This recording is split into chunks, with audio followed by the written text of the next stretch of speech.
45. We made it to lesson 45. All right. God is the mind with which I think. Is God offended because I'm such what am I? Silly? Is God offended because I'm so silly? God is the mind with which I think. That's our lesson today, 45. And it's 2 pages long, so focus in. Here we go. Whew. All right, God is the mind with which I think. Lesson 45. Good, we've established that, Sadie. Today's idea holds the key to what your real thoughts are. They are nothing that you think, just as nothing that you think you see is related to vision in any way. There is no relationship between what is real and what you think is real.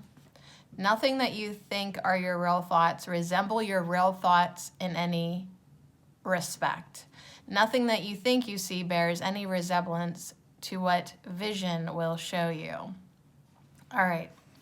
You think with the with the mind of God. You think with the mind of God. Therefore, you share your thoughts with him, and he shares his with you. They are the same thoughts because they are thought by the same mind. To share is to make alike or to make one. Nor do the thoughts you think with the mind of God leave your mind, because thoughts do not leave their source.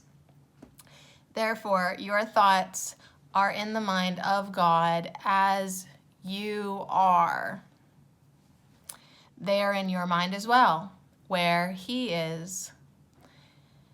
As you are part of his mind, so are your thoughts part of his mind. Okay, following?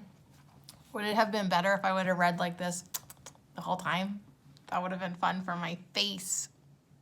All right, so I got a little too much sleep last night. Okay, here we go. Where then are your real thoughts? Where then are your real thoughts? Today we will attempt to reach them. We will have to look for them in your mind because that is where they are. They must still be there because they cannot have left their source. What is thought by the mind of God is eternal, being part of creation. All right, our 3 to 5 minute practice periods today.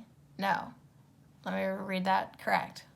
Our 3 5-minute period practices for today. Practice periods for today will take the same general form that we used in applying yesterday's idea. We will attempt to leave the unreal and seek for the real. We will deny the world in favor of truth. We will not let the thoughts of the world hold us back. We will not let the beliefs of the world tell us that what God would have us do is impossible. Instead, we will try to recognize that only what God would have us do is possible. We will also try to understand that only what God would have us do is what we want to do. And we will also try to remember that we cannot fail in doing what he would have us do. There is every reason to feel confident that we will succeed today. It is the will of God. Begin the exercises for today by repeating the idea to yourself, closing your eyes as you do so. So close your eyes today and repeat the idea, which is, God is the mind with which I think.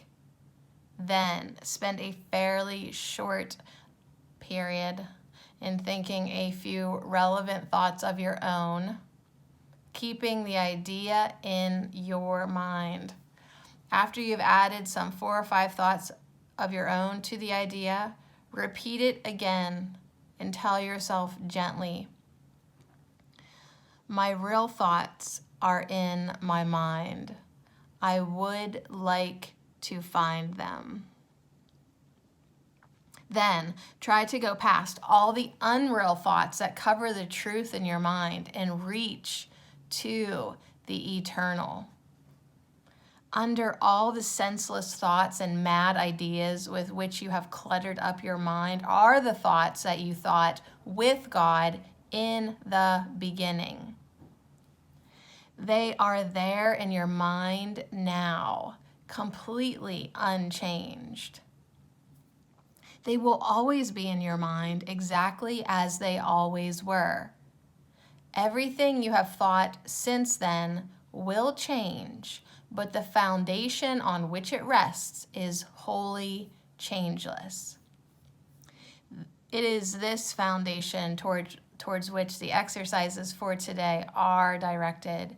Here is your mind joined with the mind of God.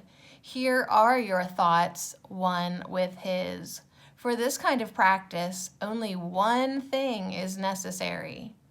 Approach it as you would an altar dedicated in heaven to God the Father and to God the Son. For such is the place you are trying to reach. You will probably be unable as yet to realize how high you are trying to go.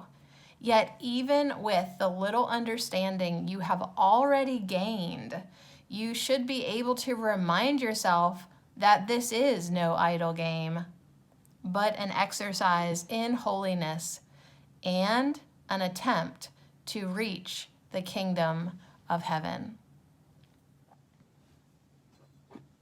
Salute.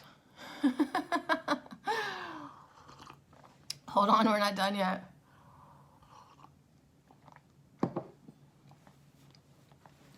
In the shorter exercise periods for today, try to remember how important it is to you to understand the holiness of the mind that thinks with God. Take a minute or two as you repeat the idea throughout the day to appreciate your mind's holiness. Stand aside, however briefly, from all thoughts that are unworthy of Him whose host you are, and thank Him for the thoughts He is thinking with you. Wow. All right, lesson 45. God is the mind with which I think. We will talk more about this later.